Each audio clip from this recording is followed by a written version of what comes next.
GTN media network नवा रंग रूप साथे। इस वीडियो को लाइक करें, हमारे चैनल को सब्सक्राइब करें और बेल आइकन जरूर प्रेस करें। પંચમહાલ જિલ્લાના મુખ્ય મથક ગોધરા શહેરના બસ સ્ટેન્ડ ખાતેથી નવીન 3 બસોને લીલી ઝંડી બતાવી પ્રસ્થાન કરાવવામાં આવ્યું તો સુપ્રસિદ્ધ યાત્રાધામ પાવાગઢ ખાતે માતાજીના દર્શનાર્થે આવવા જવા માટે તેમજ ફતેપુરા સેલવાસ રોજગાર અર્થે જતા મુસાફરોને આરામદાયક મુસાફરીનો લાભ મળી રહે તે માટે 3 બસોને પ્રસ્થાન કરાવાયું હતું। ગોધરા ધારાસભ્ય CK રાવલજી દ્વારા શ્રીફળ વધેરીને 3 બસોને લીલી ઝંડી બતાવીને પ્રસ્થાન કર્યું હતું તો ગોધરા ડેપો દ્વારા સંચાલિત બસો પૈકી એક બસ અમદાવાદ માંચી, એક બસ ફતેપુરા સેલવાસ અને અન્ય બસ ગોધરા અમદાવાદ રૂટ પર દોડશે તો ધારાસભ્ય CK રાવલજી દ્વારા પણ નવીન ST બસમાં ધારાસભ્ય માટે રિઝર્વ કરવામાં આવેલી સીટ પર બેસીને મુસાફરીનો અનુભવ મેળવ્યો હતો।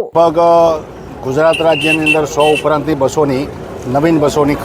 ખરીદી કરી છે। ગુજરાતના તમામ જિલ્લાઓની અંદર પ્રજાની સુવિધા માટે અને આજે ધાર્મિકતાના અનુસંધાનમાં પણ આજે અમારા ગોધરા ખાતે મોચીથી અમદાવાદ અને અમદાવાદથી મોચી એક બસનું આયોજન કર્યું છે। બીજી ફતેપુરાથી સેલવાસ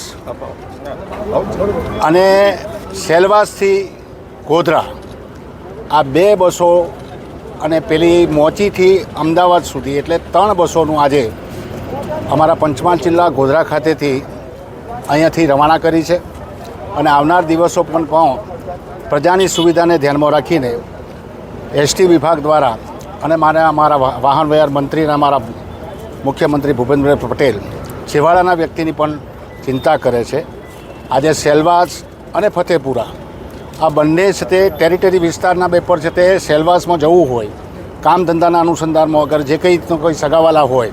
કારણ કે સેલવાસ અને ફતેપુરા એ મોટા ભાગે આદિવાસી વિસ્તાર છે। આ બંને ટેરિટરી વિસ્તાર અને ગુજરાતના વિસ્તારને જોડતી આ બસની સુવિધા આદિવાસી ભાઈઓ માટે અને જનરલ પબ્લિક માટે પણ ખૂબ ઉપયોગી થાય અને એના અનુસંધાનમાં રાજ્ય સરકાર જે આયોજન કર્યું છે ત્યારે રાજ્ય સરકારને પણ હું ખૂબ અભિનંદન આપું છું અને અમારા વાહન વ્યવહાર મંત્રી હર્ષ સંઘવીને પણ ખૂબ અભિનંદન આપું છું કે છેવાડાના વ્યક્તિની ચિંતા કરનાર સરકાર આ પ્રમાણેની બસોનું આયોજન કર્યું છે ત્યારે ખૂબ ખૂબ ધન્યવાદ।